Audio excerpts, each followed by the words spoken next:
Hello, you're welcome along to another live episode of the Talking Sport podcast. It's Daniel here, joined alongside me by my brother Sean, How's it going? and joined on the line, delighted to say, by Oisin McQueirns of Pundit Arena. Oisin, how are things? Lads, how's it going? Good to be here. Not too bad, Oisin. We wanted to have a better circumstances with these live shows. I think we're 0-2 now for good results. Yeah. Your initial thoughts on the game itself, at the full-time whistle, what were your overall thoughts, firstly on this match, and then we'll get into more specifics later on.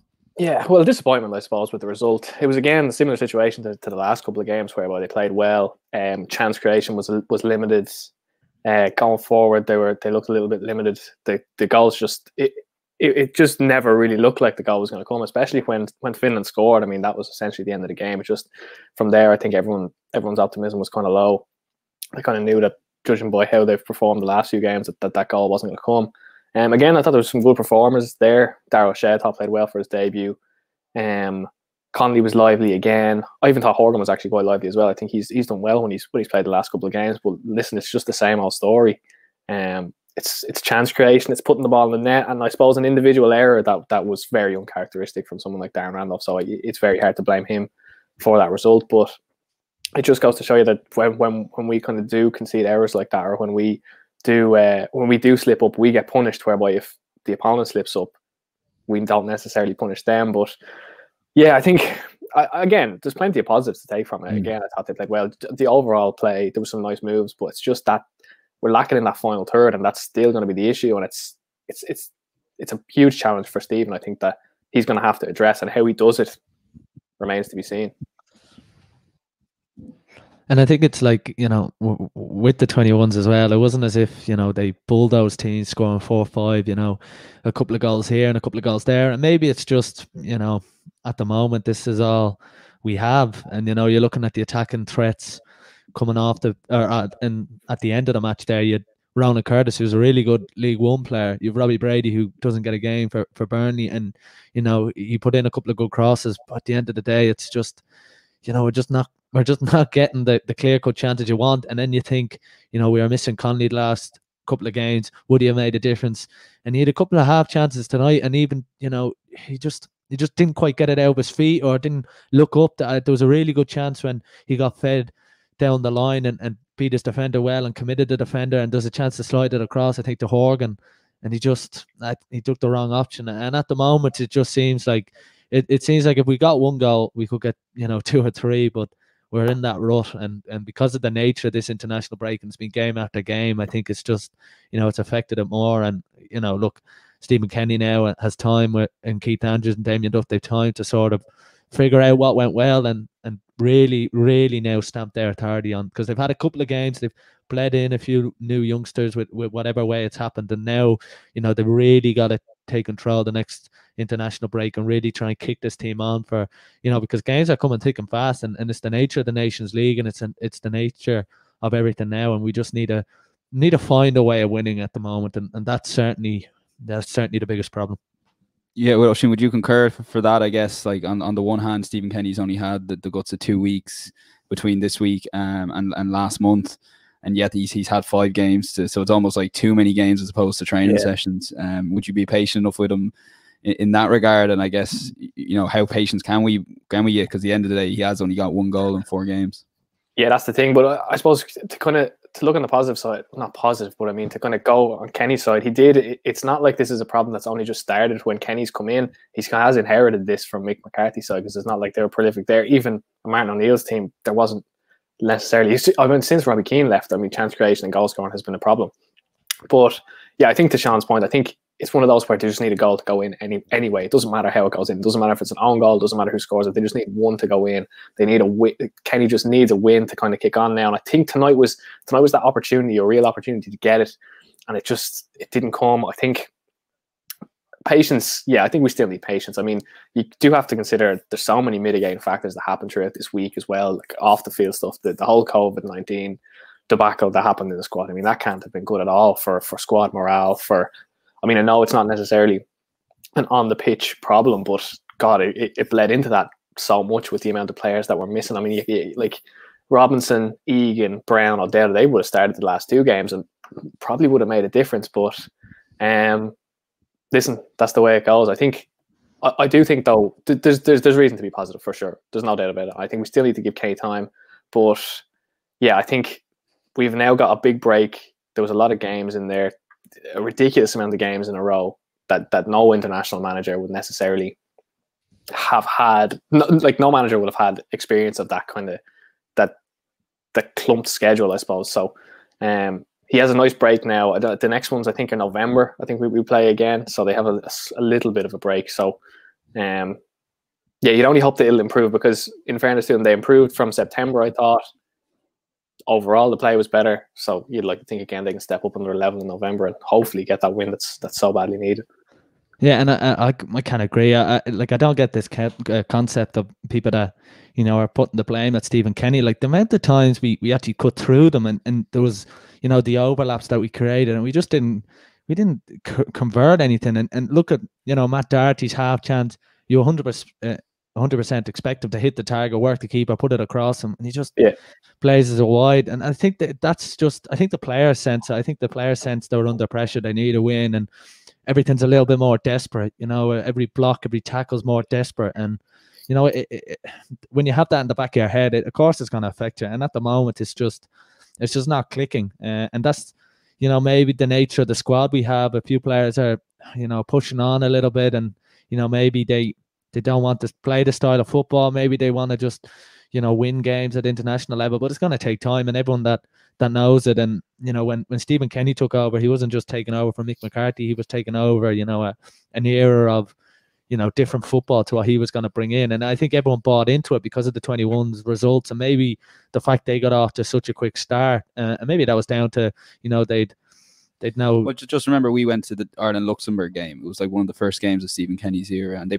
were trying to play football, but it wasn't. I think it was 1-0 in the end, 2-0 in the end, but against a really poor Luxembourg team. And I guess that took time, and it was almost the fixtures gave him a chance to kind of build into it almost. But there's a real feel-good factor, and in fairness to Stephen Kenny, there's no an India Viva for the game last month and the Wales game, and maybe they're just that little bit laxed, and if the Aviva were getting on them and the crowd was getting on them, maybe they would perform better. And that's just the nature of professional football and professional sport at this time. But you really want to see more from the players, and that would sort of be my take on it, because look, we did create chances. We've been the better side in the 3 games that this week, and I think that's really frustrating people, and it sort of frustrates me, because look, Oisin, we've seen the chances, but are we just lacking that little bit? Is it quality? I think so. Yeah. I mean, I was looking at Timu Pukki playing for Finland, and I was thinking, God, wouldn't it be unbelievable if we had someone like him? Just his movement, his touches. I know he didn't get on the score sheet, but he was so lively. He should have scored. He probably had in fairness, that was a bad game with his standards, and he still created way more chances than any of our strikers did. But yeah, I think I think that's a good point about the fans. I think if the fans were there, if the fans were kind of getting on Ireland's back in a good way, maybe that it could have a bit of an effect. It'd get them up for a little bit. But I don't know. It just seems a little bit. This game especially, I thought, felt a little bit more. I mean, I know we still played well. We're still the better side, no doubt about that. But I just felt like this game was a little bit more lackluster than the last 2. I think, I don't know, there's just something missing. And in fairness now, I'd imagine that was probably had to do with fatigue, because as we did mention, the schedule is crazy, like the amount of games that's playing. As well, bearing in mind the 120 minutes in Slovakia, like that's no mean feat. Then obviously you had the penalties too, and the likes of Hendrick played in that game, and I thought Hendrick looked tired. I didn't think he'd looked too bad now today. He was okay, but I just thought he was tired, and I think if he had been a little bit sharper, maybe a couple of little things that he tried might have come off. But yeah, no, I think that the fans getting back, I think when they do, if they do come back, will probably have a positive effect. But it's just a little bit stagnant at the moment. It just needs something. It needs a spark, or it just needs something to click. It needs a little bit of luck, I think, is something that's huge as well. I mean, because like Kenny can't put the ball in the net for these players. Do you know what I mean? And as you said, John, the Matt Doherty chance was he snatched at it. There's no doubt about it. And it was one of those chances that you if your team is flowing and if the goals are going in, you take that chance, or you hit the target at least. But it just felt like the ball took an age to get to Doherty, and then when he eventually hit it, he skewed it. It was just one of those. So even the Ronan Curtis header, like that's, I mean, yeah, right at the end where I actually thought it hit the post, but the keeper made a great save in fairness to him. But like it's one of those where like keeper doesn't get tested for the whole game, and all of a sudden, you know what I mean? In fairness, the keeper was sharp, but like it's one of those that they go in. If you're getting breaks, they go in, and it's so disappointing. That like you can't really necessarily blame Stephen on a lot of that stuff. So, but I even think there's a couple of times where even just patterns of play where Connolly got to the byline today and he just didn't make the right option, and maybe more and more training and more time with these players, and they instinctively know where each other is. The left winger's at the edge of the box, the number 9 is on top of the keeper, and it's just little things like that effectively cause a huge issue. Just on that, Sean, I thought the deliveries today were so poor from wide, and I thought Connolly and Horgan both played really well, but I just thought it wasn't just them two. In fairness, I just thought whenever the ball came into the box, that Ireland would be breaking and there'd be a player wide, and maybe there'd be 2 or 3 coming in, and the ball into the box was always just a little bit over hit, or it wouldn't beat the first man. The quality just didn't seem to be there to the deliveries. So I think that's another thing that probably needs to be worked on, and I think it is important to note as well that like the amount of different. Kenny said there's been a lot of like. There's been so many changes, a lot of square pegs, round holes. Like the starting 11s change every game, and that's obviously not necessarily like that's reasons outside of his control. So I think he needs some stability in a way. He needs to know what his best starting 11 is, what his best formation is. Is it 4-3-3? Is it 4-2-3? We don't necessarily know yet, I don't think. So I think that will come with time, but I just think there needs to be a little bit of stability to kind of help things. Maybe that'll help matters on the field. But no, I'm disappointed, but I'm not pessimistic about the future by any means. We're going to get to a couple of your comments in just a minute. One thing in terms of those young players coming through, Oisin, just on that quick question there before we move on, what young player do you think can make the biggest impact for Ireland in the future? Would you be anyone that you have your hopes on? You mentioned Dara O'Shea had a good game today. Yeah, I thought Dara O'Shea had a good game today. I thought he played really well. I thought he stepped into the play really well. I thought when he got the ball, he looked lively. He always looked for a pass in midfield. Dara O'Shea is definitely one. Obviously, the likes of Molumby, I'm actually going to go with Jayson Knight though, because I think he's been fantastic for Derby this season. I watched him I actually think it was against Norwich when Wayne Rooney scored the free kick to win the game late, and he was excellent. He was brilliant. He played in the centre. He's played a little bit out wide, I think, for Derby more so in the first few games of the season, and last season he did that a little bit as well. He was versatile, but he's played in the centre against Norwich in that game, and he was brilliant. He broke up the play. He was up and down. He had a huge say in the goal. I think he won the ball at his own box, ran up and beat a couple of men, and then got fouled, and obviously really scored the free kick. But I was delighted to see Jayson Knight in there in that squad today. I think he has a real bright future. He's one of those players he's almost become experienced. I think he's 19, 20. I don't even think he's 20. And he has one full season, championship season under his belt. He'll likely get another full season under his belt this year. And I think he's a real sharp player. I think he's going to be one that Ireland will. He'll make a huge impact for all. I think Kenny's a fan of him too. Yeah, and I agree with that. And the fact that he brought him in instead of Josh Cullen, who has been coming off the bench, probably just shows you that as well. And I've known Jason because I was in school with him, but when he was playing off the right for Derby last year, I was thinking, it's not his best position at all. He needs to use his energy in the centre of the pitch. And I think now that this year it's really helped him, and it's really pushed him on into this Irish setup. And, look, there is a real option. I think that the best performers tonight were the young players. Even, Jayson Molumby mightn't have had his best game, but he was still driving the team on. And I think that's sort of fearlessness of youth and no real skeletons, that they are trying to change this. And maybe that is what Kenny's going to do now. Maybe he's just going to scrap the likes of Knight, the likes of O'Shea, coming in, playing well, knowing they're good enough. And what Stephen Kenny's all about is that high intensity in the midfield and getting the ball through. You think of Knight and Molumby, and they typify that, and that maybe is the way we could be going. And I think Connolly, Ida, there's real talent up there, and if we just give them another couple of years, who knows? Let's get into go on, Oisin, sorry, Dan, just quickly on that, I would have really loved to have seen Parrott in these games.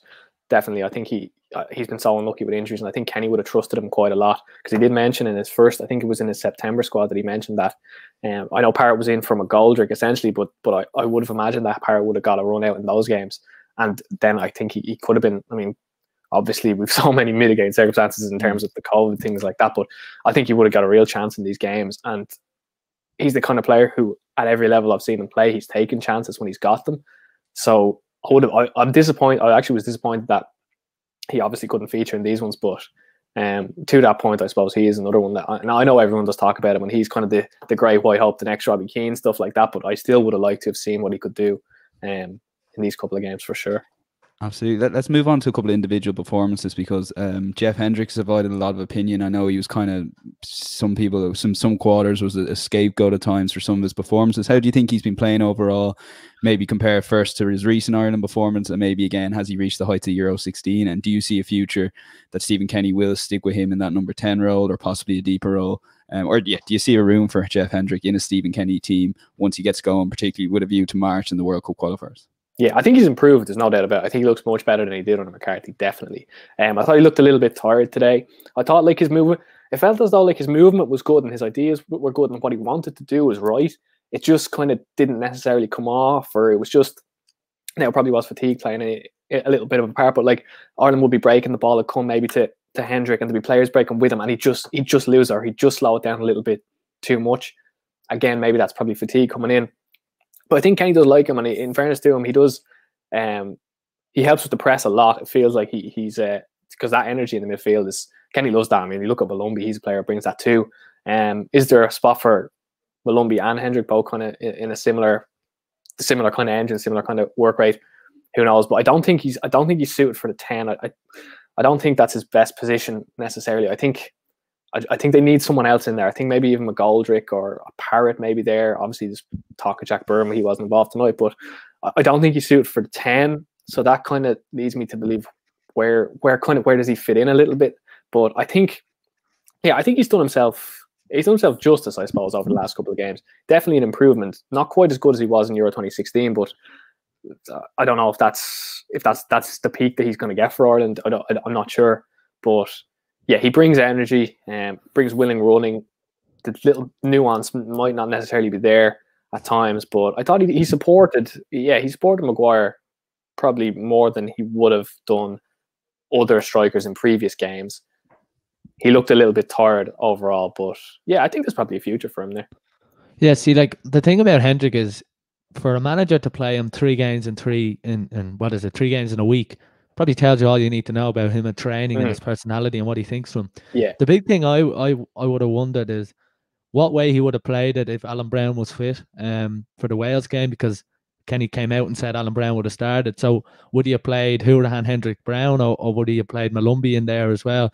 Look, I think the thing with Jeff Hendrick is, he's maybe a little bit limited as a footballer going forward, but you can't doubt his work rate and his energy. And I think it just goes to show you 3 games in a week with 120 minutes and 90 minutes. I know he came out there today, but he really sets the tone for us at the press, and we just haven't really got that right either. We haven't been able to really hurt teams, and you think he's so good at that. The McLean goal in Wales came from him, and all those sort of little triggers that he gives us, and I think that's a little bit frustrating as well. We haven't been able to catch a team out pressing as well as we would have liked, and that is a feature of Kenny's sides, no doubt about it. But I still think Jeff Hendrick, should be in the squad now, whatever way Kenny sets up his midfield.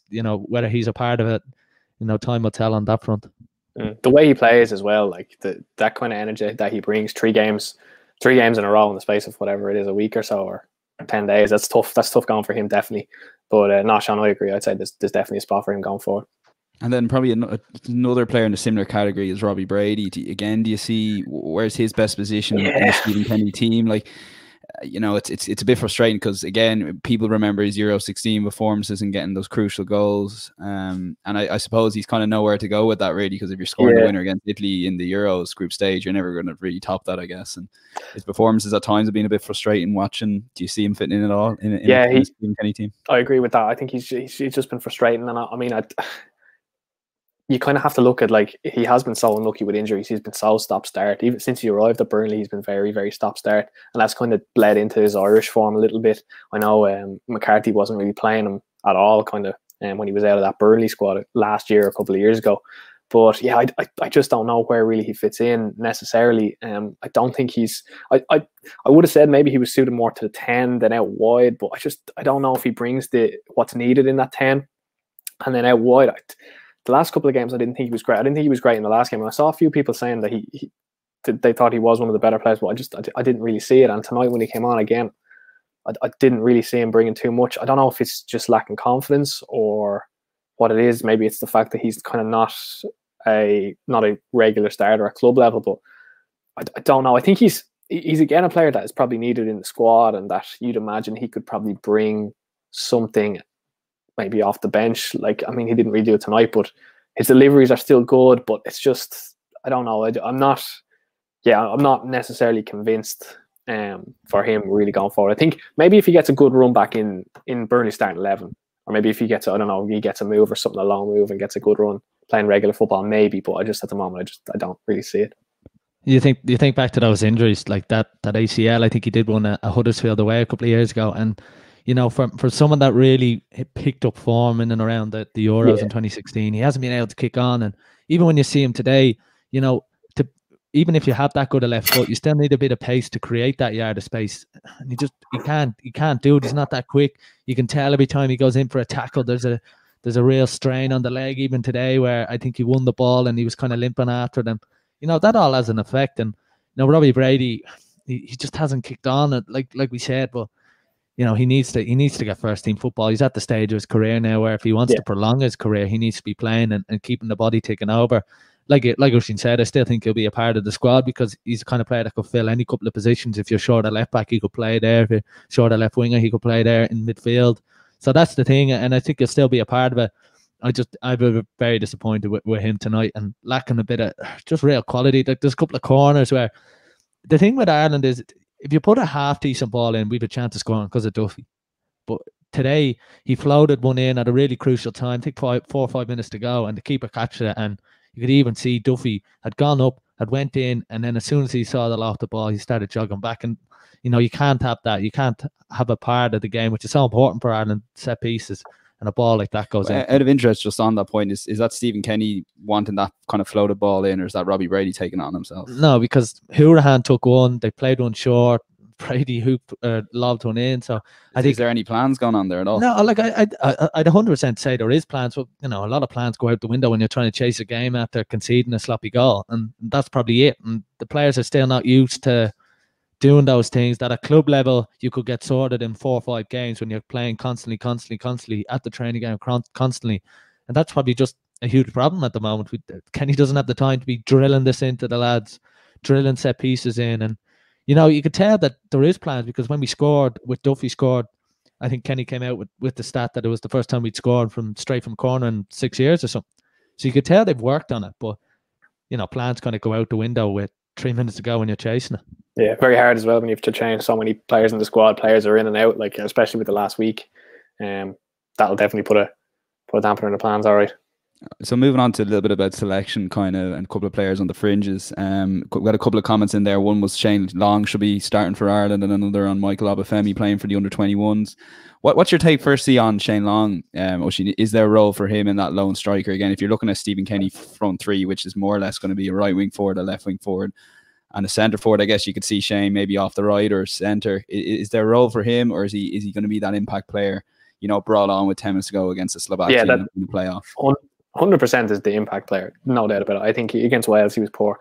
I didn't think he got involved at all, really. Because you look at McGoldrick, and I know McGoldrick gets not stick, but I suppose a little bit of criticism for not scoring goals. And we know he's not prolific, but what he does bring is he's involved all the time. He'll get himself involved, even if he's not. Maybe even if necessarily he shouldn't. Sometimes maybe get himself involved. He'll drop deep and get the ball. He'll knock it about. He'll always come short. The ball sticks up to him, but I just thought Long was poor against Wales. It didn't stick up with him. He was. I think he went about 15 minutes in the first half, and I kind of was thinking, Jesus, has Long even touched the ball here? It didn't. I don't think he just suited that lone role there. In fairness, I think maybe if he had a 10, maybe if he had McGoldrick up there with him, or if he had someone off him, maybe he'd play it. It would suit him a little bit better. But I think, yeah, to that point, Daniel, I think probably coming off the bench. I mean, he's still got attributes that you would look for in a striker, in terms of he's very good aerially. He's lost a little bit of pace, but he's still quick.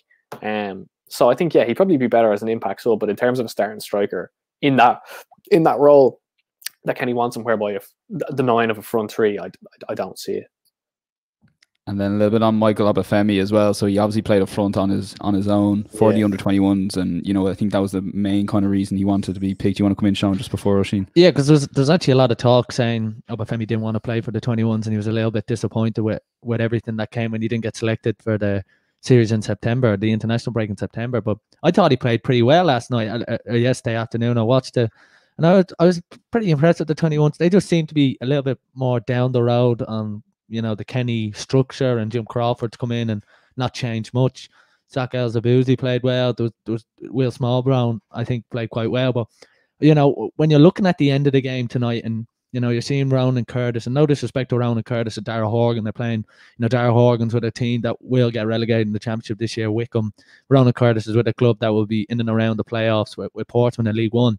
But you're seeing Michael Obafemi play for the 21s, and you're thinking, you know, why isn't he there? Why isn't he? He's definitely should by the amount of call-ups, he should have been in the squad. Oh. Whether there was a debate the first time round, as soon as, you know, the couple of injuries and COVID cases. And that's the thing, like, and you're looking at it thinking, we need goals, we need quality. And, you know, Obafemi, again, isn't prolific, but he scored, you know, scored away in Old Trafford, scored away in Stamford Bridge. And sometimes you're just thinking, you know, why can't we get them on the same pitch? Why can't we have a front three of, you know, Connolly, Obafemi, or Brady, or someone, but all of a sudden, or Ida, and that's a really frightening front three. A bit more pace in it, and I just think, I don't know about you, Oisin, but considering we were bereft of quality, it seems bizarre that we're leaving a Premier League goal scorer out of our main team, and have him playing for the 21s. Yeah, I would have had him there, no doubt about it. I do think Obafemi's a little bit raw still, and I think he, in a way that kind of Connolly is as well. I think his decision making sometimes is not necessarily the best. I think he's better suited to being, better suited as a striker as opposed to a wide man for sure. And on that point, Sean, I watched about 60 minutes of the game yesterday, and I did think he played well from what I saw, definitely up front on his own, because I actually was a little bit skeptical as to whether he would do well in that position, given his kind of style of play. I know he's quick, but he's not necessarily, he's strong as well, not necessarily target man. But he should. I mean, I think he should be in the squad. Yeah, there's no doubt about it, especially given the fact that the amount of lads that kind of dropped out over the last week or so. And no disrespect to Dara Logan, I thought he did really well. But like, I mean, I suppose it's the fact that Kenny probably trusts someone like Darren Horgan, Daryl Horgan, over Michael Obafemi. He knows what he's going to get with him, maybe necessarily. But yeah, he should be in there. There's no doubt about it. I think if he's not in the next squad, I think we could. There's something up there if he's not in the next squad. And I don't know if Kenny. I don't know what it is, but he should be in there. Now maybe it's the fact that Kenny just, and I don't think he should think like this, but maybe he didn't want to completely gut the 21s or something like that. Maybe he just wanted to kind of leave something for them in a way. But considering the fact that he took Dara O'Shea and Jason Knight, it's probably not the case. But yeah, he should be there next time. Yeah, and it is frustrating because, you know, even watching the 21, you're thinking, geez, whatever happens, they still have a goal threat in Michael Obafemi. And then even at times tonight, I was thinking, we didn't have that. Yeah, I was looking, and he brought on Curtis, and in my head I just said, I can't believe he's doing that. And look, Gavin has a point there. He hasn't scored at international level and whatever, but you know, there's a lot of that in the squad, and we need to find goals. You know, like Daryl Murphy didn't score, and then he scored a couple. Like it's not easy scoring goals on international level. It's a different ball game. You know, Robbie Keane was a freak. He was a freak in terms of international football in the world. And you just hope that if we give Connolly, Ida, you know, Obafemi enough chances that if they get a couple, then hopefully they can just kick on and really, you know, take this team to where Stephen Kenny wants it to go. Yeah, I think Obafemi has pace as well. Like that could have. I just thought there was a little bit of. I mean, it started off like, because when I saw the front three, I thought, I thought Maguire, Horgan. Maguire, I'm jury's still out for me on Maguire. I think he's kind of got to the stage where at the start I was excited about Maguire maybe a few years ago, and then obviously he kind of was very unlucky with injuries and stuff like that. So I think he kind of bought himself a little bit of time, but now I think it's getting to the stage whereby he has to really start delivering. He didn't do it against Gibraltar. I know he scored against New Zealand, I think it was, in that friendly, but I thought he wasn't great again today. I think he's not suited to a striker. I think he's better off out wide. I think he has pace that can hurt us or hurt teams. But then when the change was needed, like I like Ronan Curtis, but someone like Obafemi just has that spark. He just has something that's like, if you're a fullback and you're after running after Aaron Connolly for whatever 75 minutes, Aaron Connolly comes off and all of a sudden think great, and then Michael Obafemi comes on.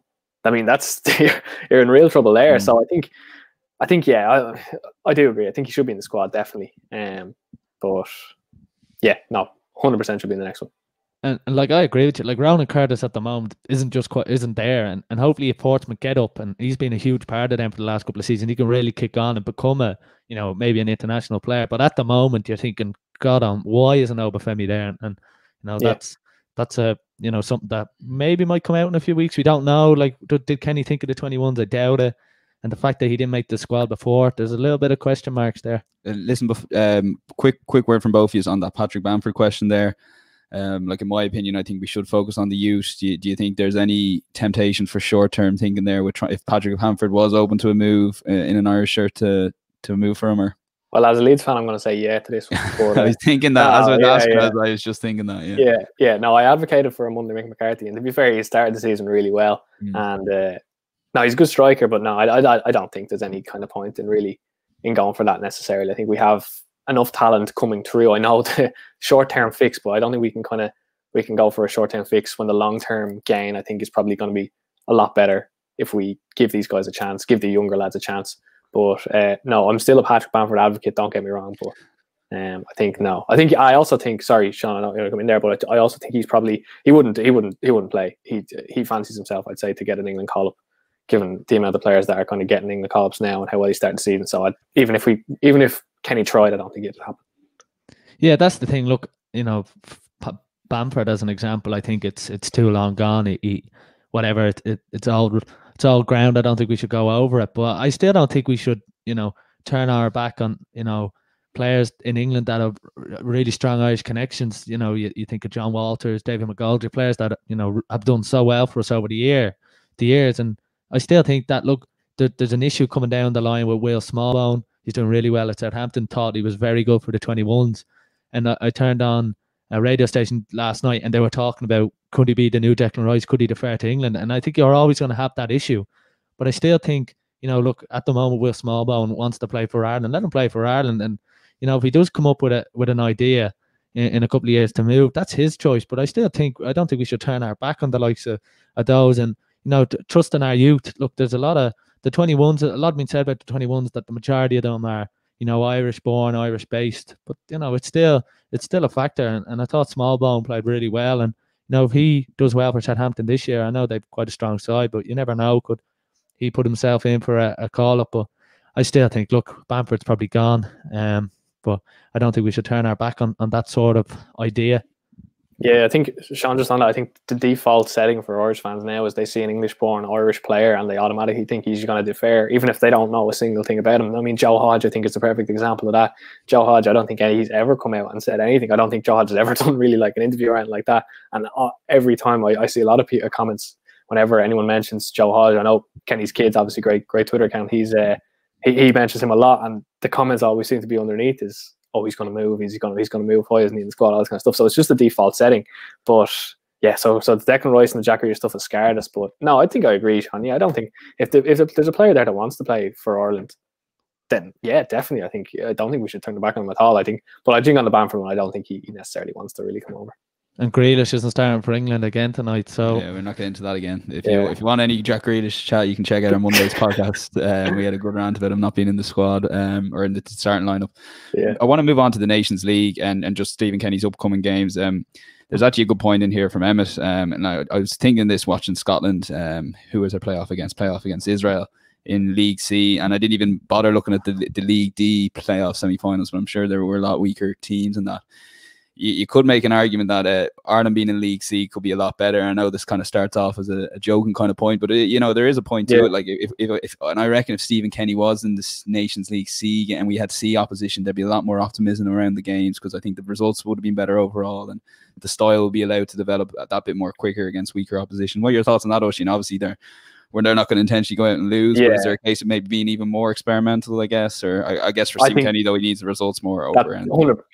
Just to that point, 100%. I think he needs a result. It doesn't matter who it comes against. It doesn't matter if it's 1-0, 2-0, 3-0, 4-0. They need to win a game. And I don't think he should go too experimental against Bulgaria. I think he'll go out and try to win the game. He has mentioned many times that to him, I suppose, every international game is important. And I do think he does treat, I know, obviously the Slovakia game was without a doubt more important, but I do think he treats them all with a general sense of equal importance. But I suppose making our path through 2020 easier would be a plus. And yeah, you mentioned it there. I think if we were playing C, teams in League C probably would have got better results. Chances probably would have fallen for us.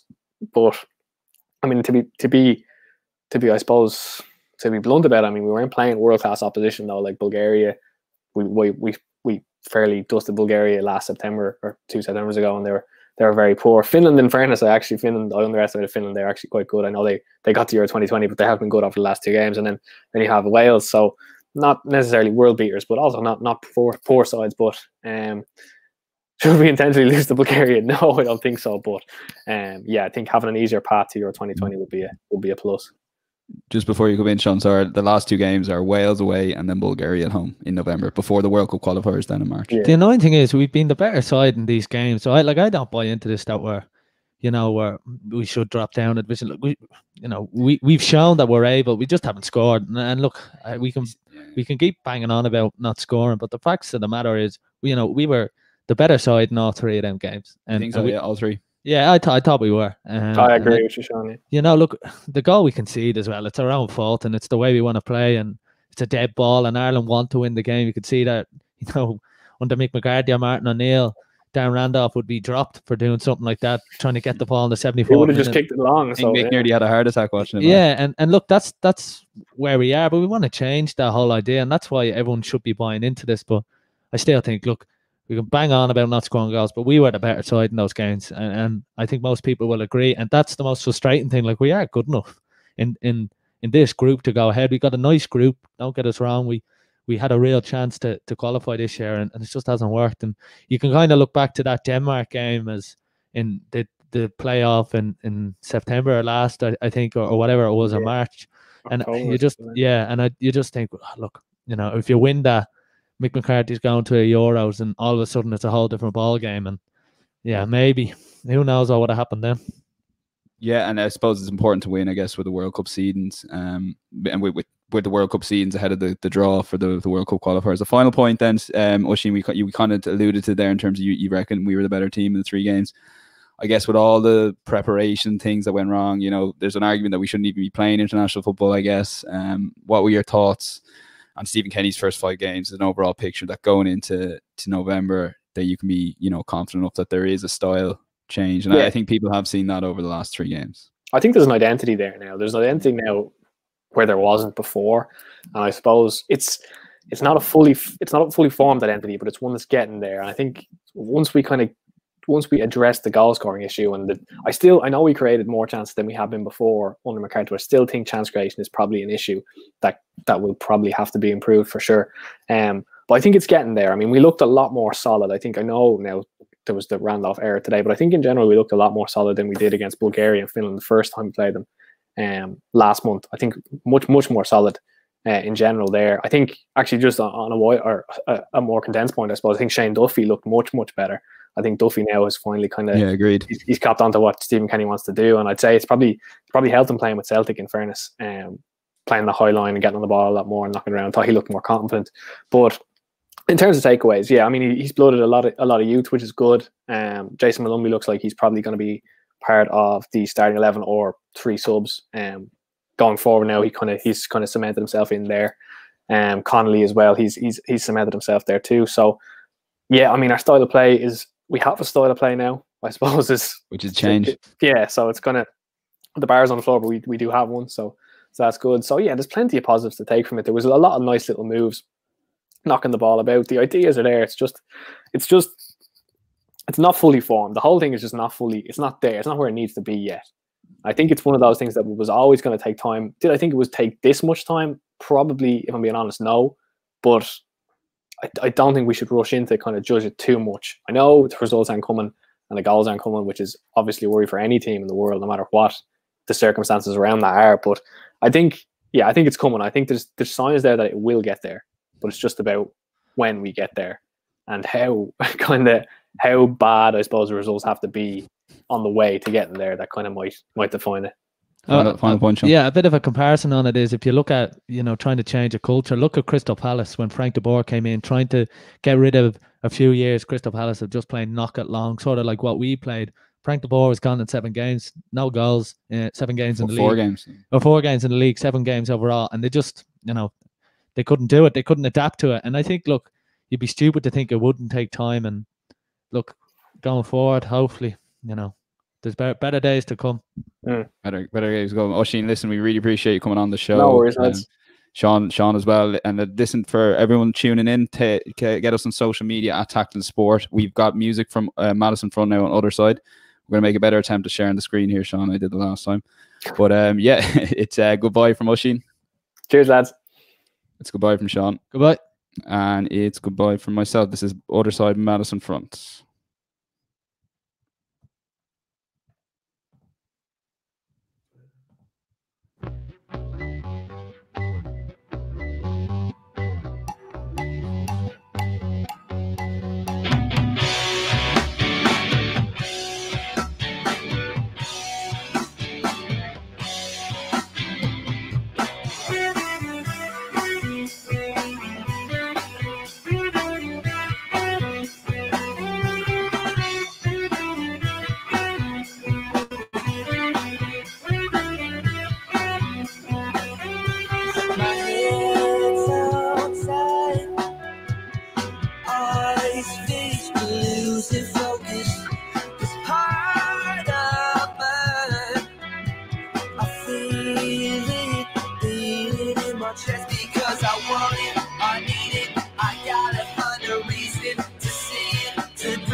Take it or place it the way I play my aces.